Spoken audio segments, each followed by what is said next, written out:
ESPN 1410 Wing AM brings you 1410 Wing Live. Follow along on Facebook, on Twitter, even on our ESPN Dayton YouTube channel, and at wingam.com. We're everywhere. The biggest interviews with the biggest local and national guests. It's 1410 Wing Live with Justin Kinner. All right, everybody, welcome in. It's the Justin Kinner Show live here on Dayton's ESPN radio station. And, of course, we're coming at you midday, doing a little midday chat and conversation with ESPN college basketball analyst Mark Adams. I'll bring him here in just a second. Just a reminder, throughout the week, we like to bring you some conversations with varying guests throughout the week that, of course, we also take those interviews and bring them to you on the Justin Kinner Show later on in the afternoon, which you can catch weekdays from 3 to 6 p.m. Listen, stream, and now watch. You can listen at 1410 Wing AM. You can stream the show at wingam.com. And of course, now you can watch the show. Search the Justin Kinner Show on Facebook, and you can watch the show daily, of course, from 3 to 6. Very interactive. Your comments in the comment section, we pull into the broadcast. We interact with you that way, as well as, of course, take your calls at 457-9464, which those phone lines not open at this exact moment. They will be later on this afternoon. And we're embarking on the college basketball season just a few weeks away. And of course, we've seen the college football season be able to successfully kick off. There have been some bumps along the way, and there's going to be bumps along the way for college basketball as well, but it's still at least fun to see these programs' effort to get their teams out on the floor and get a competitive schedule out and about. But let's bring on our guest. He's ESPN college basketball analyst Mark Adams. Mark, welcome in, sir. How are you? Justin, I'm doing well. You know, we are COVID-free here in Springboro, Ohio, at least at the Adams Ranch, and I hope you're doing well also. You look great, by the way, and I listen to you all the time, and you just do a wonderful job of covering not only all the local and regional sports, but also your takes on the national level. I just really enjoy listening to you. Some enjoy it, some don't, right? But no, I appreciate that. And I want to get started, first of all, on this Veterans Day. I know, you're a proud military father. I mean, salute to your family as well, to all the, men and women out there, but your father as well. I'm being nosy, and I followed you on Facebook, Twitter, and I saw that. But just, again, thank you to your sons and your father and everyone who has helped serve this country.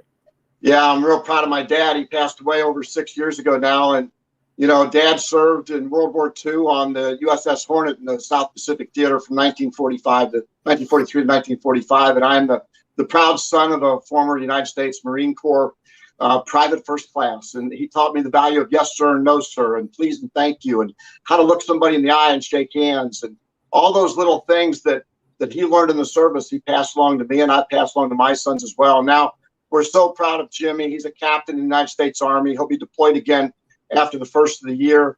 He's out of Fort Riley, Kansas right now, and has served in Korea over in the European theater with NATO forces along the Ukrainian border and all kinds of things. So, we're proud of Jim, and it's selfless service, Justin. And that's why we all want to say Happy Veterans Day to all those wonderful men and women who have defended our flag, our country, our principles, and especially a day like today and a time like it is today. It's nice to reflect back on the sacrifices made to really make this country great. And I'm just pleased to be the son of a Marine and the father of an Army captain. Absolutely. All right. We have Mark. And as I mentioned, to open up the start of the broadcast, we're embarking on the college basketball season. We're just a couple weeks away. And like pretty much everything in life right now, especially in 2020, there are a lot of questions and not a lot of answers. But what we do know is everyone is going to put forward their best foot forward to try and get a college basketball season in. Scheduling is always the main topic of conversation between us, and that's going to be one of the main topics today. I want to open up with that. Right now, we know the conference schedules are beginning to roll in across the board for conferences across college basketball. But the big question mark has been the non-conference scheduling has always been an art that not a lot of conferences have mastered. You've helped a lot of conferences in that regard. It's difficult in a regular non-conference season. It's even more difficult right now due to COVID. And the non-conference schedules are still in very many cases incomplete. In fact, Dayton just today released their non-conference schedule. They only have one game right now scheduled, and that's Mississippi at UD on December the 19th. And that's really, the challenge right now. I reached out to Doug Housechild because in the original release from WHIO, it just said they had one non-conference game open up December 19th, and I didn't know what context was around the rest of the games. Of course, Dayton just got out of the event in South Dakota, and so they're trying to figure out, okay, what's next? Because I think the original thought was, Justin, that teams could kind of bubbleize themselves. They could go to a tournament, get 3 games or even more, and that could take care of a lot of the metric-driven types of games that you need to get to the NCAA tournament. But the reality is now that as you look at traveling to a place like South Dakota, that doesn't seem very practical to me. As a former athletic director, former head Division I basketball coach, I've said to anyone that will listen to me that local regional is the way to go. I mean, right here in this small area within basically a 50-mile circumference, you got Xavier, Cincinnati, Miami, Wright State, Dayton. You don't have to go far to get to Columbus for Ohio State. You don't have to go far to get to Butler over in Indianapolis, or down to IU in Bloomington, or Louisville, or Lexington. You got Bellarmine in Louisville as well, which is a new Division I program. And that doesn't even count the Mack. We only have 13 Division I schools in the state of Ohio. So anyone that will listen to me, I have said, look, play home and homes against your regional and local rivals. This is a different circumstance, and all this selfishness that has gone into scheduling for so many years in order to meet the metric requirements of the selection committee, the NCAA, that goes out the window, in my opinion. And I think you got to say that every game is a good game now. But here's the good news, Justin, in our area.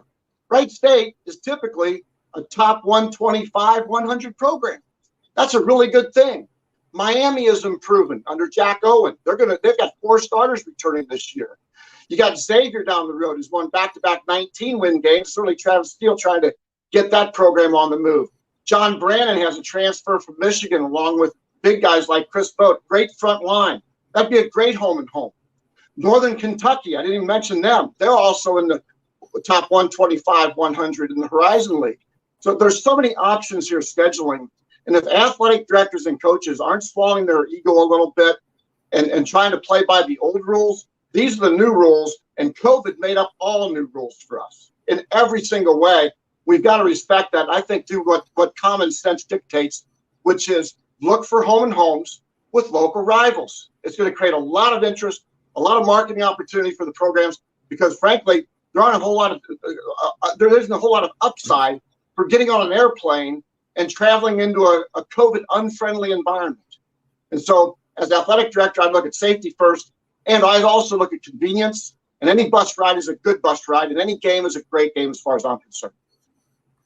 Yeah, and you talk about egos and everything like that. And again, I don't know all the behind the scenes stuff that happens, and I'm not going to try and pretend to do that. Right. But at the same time, sometimes the answers just seem so simple that I don't understand how they don't happen. For instance, you have Ohio State and UD who just exited that same tournament together, which means you can't use the excuse of, oh, well, we have prior commitments already. You have the 2 teams who left the same tournament, who have the same 3 dates open now. You're in-state opponents. You're very good opponents for one another to help you accomplish that goal of getting to the NCAA tournament.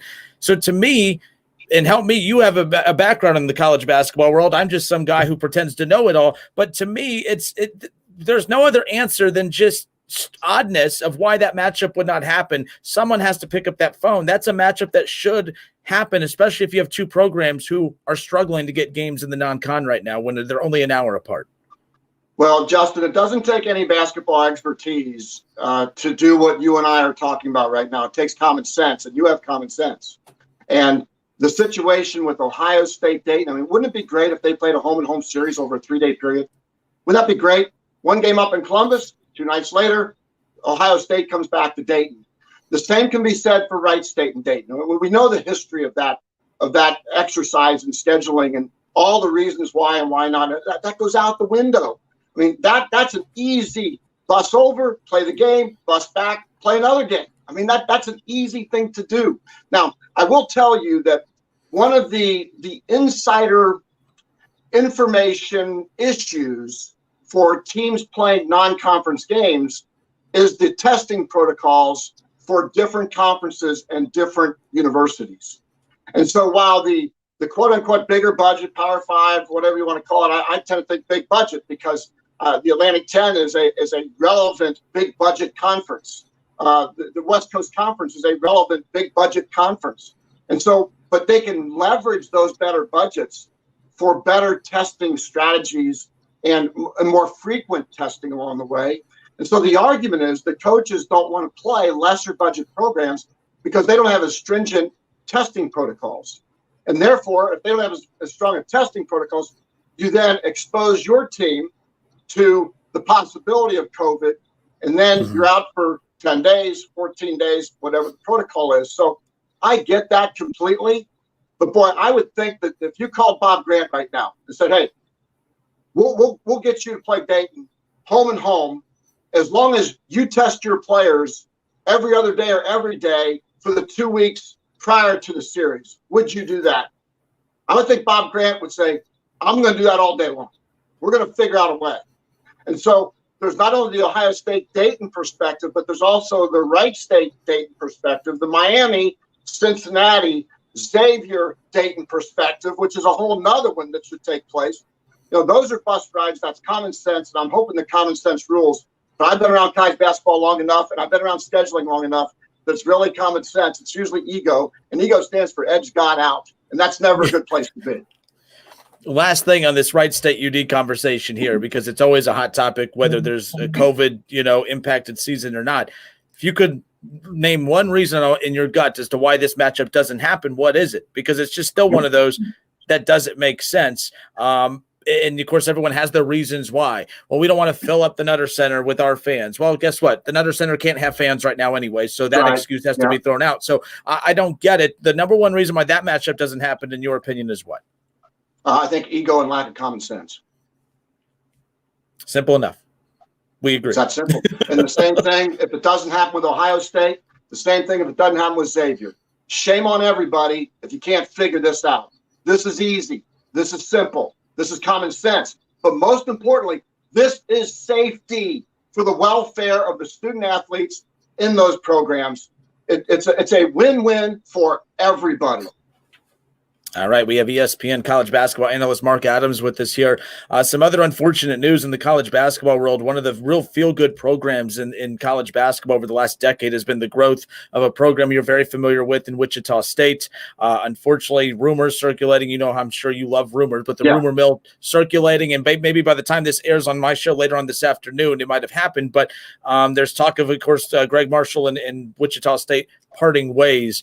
That's been a very unfortunate situation for a guy that has been such a feel-good story in college basketball, building that program to what it is right now. That program is why it gives programs like UD and other programs around the country, confidence, saying, hey, we don't have to be in a big conference to make a name for ourselves. That was one of the programs that did that. Just talk about the unfortunate happenings going on with that program right now.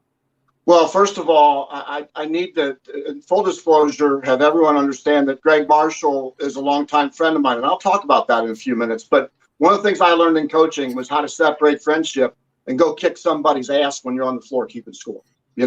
So anybody that thinks that a broadcaster like me shows favoritism during a broadcast or anything because of personal feelings, there are 356 Division I coaches. Probably over 200 of them are personal friends of mine. So to me, I don't care if you're a friend of mine or not. When I go on air, I shoot straight. I tell you exactly what I think, and I think it's served me well now for 24 years. So in this case with Greg Marshall, first of all, let me say that the allegations, if proven to be true, and I think now that the university investigation is moving down a path where there's an overwhelming number of people who have corroborated Shaq Morris's story about getting punched. Was it a shove? Was it a punch? Where did it land? All those things. Bottom line is you cannot land a hand on a player.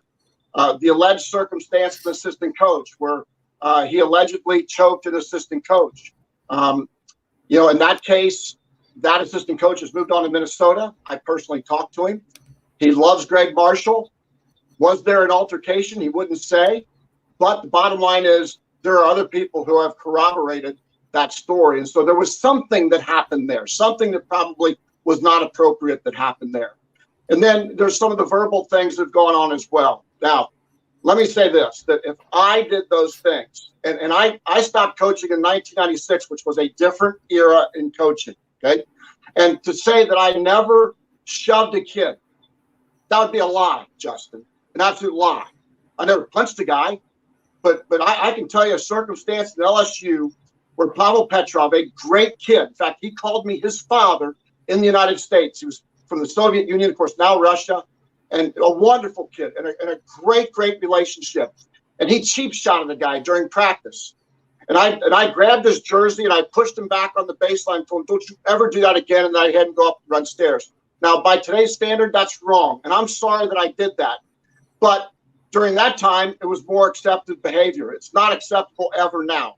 And we're going back, for me, 24 years to identify one circumstance where I acted inappropriately and unprofessionally. Did I deserve to be punished for that today? Certainly I would be.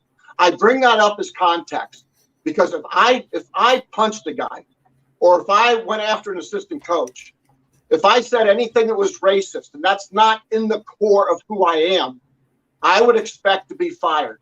I would expect not to coach again, frankly, at the collegiate level. And so what's happened at Wichita State, I can tell you that my gut is, based upon a lot of really good sources, that relationship's going to end within the next 24 to 48 hours. I feel confident in that, although, I guess anything can happen, but that seems to be the path that Wichita State and Greg Marshall are heading down right now. And Justin, here's the other part of it. We often watch coaches and what they do on the sideline. And look, having done it, real passionate guy. The guy you saw on the sideline isn't the guy that you see now, just talking with you. It's different when they turn on the lights. But I will tell you this, that I think that the coaching profession overall, that we need a standard of behavior like we have in business. If I were to speak to a colleague, or you were to speak to a colleague at your organization, like I used to do in practice sometimes, I'd be fired. It's inappropriate. I used inappropriate language. I admit to it. And if any coach out there's probably a lot of us that could admit to it over the years. But I think it's time for coaches to take control and have business ethics standards that apply to coaching. Because what are we really trying to do? We're trying to prepare student athletes for the rest of their lives, to be successful business people, to be successful lawyers, successful teachers. Are we really doing that in coaching when we elevate the tension in our rhetoric or in our physical behavior on the floor? And I'm calling on all coaches all across the country, and I've written about this, that I think successful businesses have standards and ethics, and HR has responsibilities. And why are we 20 years removed in Greg Marshall? We're now learning this about Greg Marshall. Why is that? That's wrong in itself. And so I think we've got to look at that last point, then I'll shut up. You can't paint a guy with one broad brush. Greg Marshall called my father before he died and lifted my father's spirits. So did Jay Wright, by the way, at Villanova. Lifted my father's spirits like I've never seen before. My father cried after Greg talked to him. Greg also called my mother yesterday in the middle of this storm. Okay, that he's surrounded by this tornadic allegations and controversy and on the verge of possibly losing his job. He called my mother on her 90th birthday yesterday. So I want to be fair about this, but also get back to my original point. I did those things. I would expect to be fired. I would expect not to coach again at the NCAA level. Yeah, it's interesting. Will Ryan, the son of Bo Ryan, who legendary coach at Wisconsin. Now Will Ryan, the head coach at Green Bay, the Phoenix and the Horizon League. I had a chat with him about a month or two ago, just talking with him about his transition to taking over his first D1 head coaching job, and we got to talking about his dad's coaching style versus his. And he's much more calm. He's much more laid back. And he said his dad always gives him, he's always, I can't believe you handled it that way. He's even said his dad would not be able to coach in today's game just because of the way he was used to coaching. Not because he would say anything off the wall, but just to your point, the old school way of coaching just doesn't really work in today's game. It would get a lot of coaches in trouble. I'm not saying anything bad about Bo Ryan, but it is interesting hearing how the game has changed, expectations have changed. And as you talked about, the way you handle certain situations and practices and games just doesn't translate well into the real world and how we handle our everyday lives. Yeah, and it needs to change. I mean, look, the world is changing, and I think in many ways for the better. There are some bad things, no question, and I won't get into all the bad stuff. But the good part of it is that we need to have a serious conversation not just in college basketball, but across this country, as to how we win, how we lose, and how we disagree. And if we as coaches, who are supposed to be people that want to build better lives in our student athletes, then we need to take that lead. And we need to be the example of how that happens.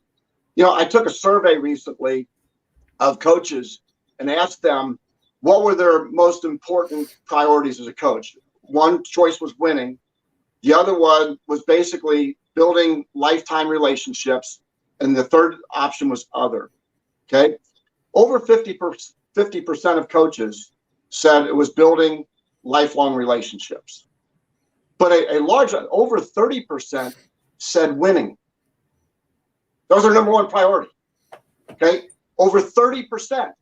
Now, do you think that maybe that's a little bit skewed? I mean, I got into coaching to help people like you, Justin, get better jobs, you know, become better husbands, better fathers, better brothers, in the women's program, better sisters, better mothers, all those kinds of things. And I think the coaches need to take the lead and get back to our core mission, which is to build young people into successful and sustainable professional people as they move out of our programs. You talked about that survey. You know, the project you've been recently working on is kind of built off of your recent book that you had recently put out too, The Coach and the Geek, Building a Kick Butt Culture. Just talk about how what started out as a book is basically transformed into this new project you're working on, which deals with that survey that you just alluded to. Yeah, Jeff Van Fleet and I, Jeff is the geek and the coach and the geek, by the way, and we co-authored the book. And along the way, coaches started our message of long-term success versus short-term winning, because that's really what the book is about. The coach in the book, Coach Woodward, is constantly conflicted with his need to win to keep his job versus the real mission of a coach.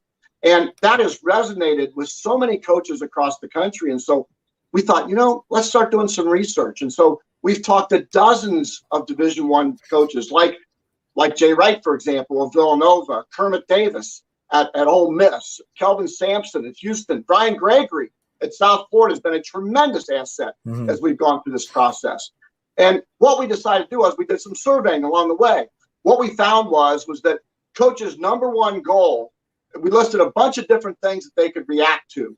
And their number one goal overall was to build successful, sustainable programs. 94% of coaches agreed that that was one of their primary goals.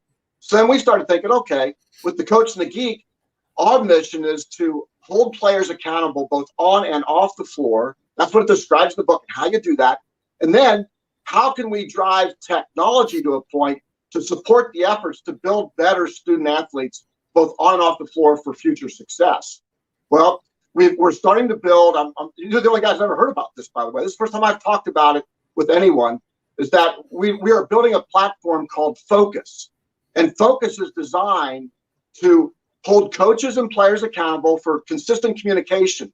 Another survey that we did was really interesting along the way, Justin, was around student athletes. How often do they meet with their head coaches? One option was once a day, once a week, once a month, or never. 52% of respondents of all student athletes said never. 52% never met with their head coach one-on-one. That's incredible, isn't it? And so we're building a platform now that helps hold coaches accountable to have those meetings one-on-one, like I did in 1996 with every one of my players on every Monday. It's a fascinating research project. It's a fascinating platform that we're putting together because we're literally putting together on the advice of real coaches who are in the trenches every day to help the coach build a successful, sustainable program by building successful and sustainable student athletes for long-term, lifelong happiness and strong relationships. It's the best work I've ever done. I'm excited about it. We're still probably months away from actually having a working platform, but Justin, it could be a game changer for a lot of coaches, especially in today's environment of diversity, inclusion, and communication. We got to do a better job of listening. And this platform gives you that opportunity in a lot of different ways, both on and off the floor.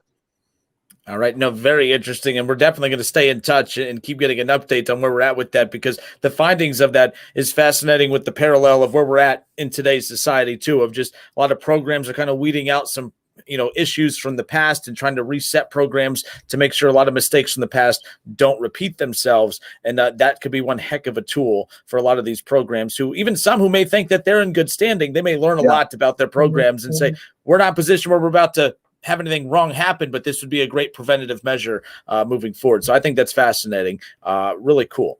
We have ESPN's ESPN college basketball analyst, Mark Adams. Mark, we'll send you out with this, or you send us out with this. We opened up the conversation talking about the possibility of Ohio State, Dayton Flyers, Wright State, UD. These matchups should happen. I mean, take Wright State, UD out. UD and NKU, just an hour separates the two. Cincinnati, Wright State. On a scale of 1 to 10, how confident are you that we will see one of these significant in-state matchups, whether it's Wright State and UD, Ohio State, UD, Cincinnati, Wright State, Cincinnati, UD? On a scale of 1 to 10, how confident are you that we'll at least get to see one of those matchups? Will one of these ADs, as you said, swallow their pride, pick up the phone, and get one of these games to happen one way or another? I think a 5, and I think that a pragmatic coach like John Brannon, Travis Steele, with what they need to do to potentially earn a bid, common sense might prevail there, because they're back-to-back 19-win seasons, and they may need a Dayton as a metric builder on their schedule. So I'm going to say a 5, and I know that's straight down the middle. My initial reaction was 0, but I moved it up to 5 because I started thinking about personalities and which coaches were involved.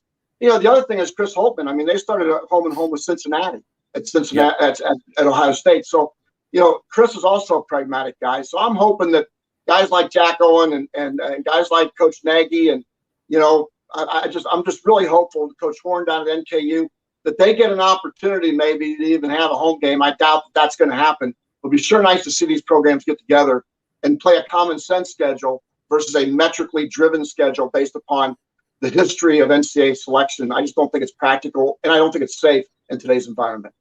How cool was when you saw Chris Mack call out John Calipari on Twitter? There was a lot of talk of that game not happening, and he went out on social media. It was like a WWE promo. I mean, it was like he did this, and it worked. They got the game going. I mean, sometimes coaches got to put it in their hands and let everyone else chat behind the scenes. But I loved seeing that, and I'm sure it was a work the universities probably worked to collaborated in it. But sometimes I just wish coaches would just grab the bull by the horns and just say, no, we're doing this. That was really cool and refreshing to see. It was just light banter back and forth, and it's going to lead to one of the biggest rivalries in college basketball happening during this time. So really cool. Isn't it fun to see college basketball coaches give us a peek at their personality? Yep. I mean, how good was Chris Mack in that video? I mean, really, really good. Of course, he's got strong ties to Dayton through his wife, by the way. And, the other, John Brannon did something similar where he went right at Xavier and Travis Steele and said, let's play a home-and-home this year. Why are we only playing 1? Let's play 2. It'll be double the fun, I mean, so it was really cool to watch Chris Mack and John Brannon. Both of them I know John a little better than Chris over the years, but Chris always been great to me. And that's the type of thing those are the good things about social media, right? Because we get to see personality. We get to see people be a little bit innovative in their approach.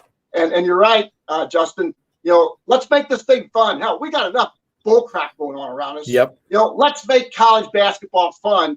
And Chris Mack helped us do that. And I'm grateful for that. And I hope we can go through the rest of the season, even in a pandemic.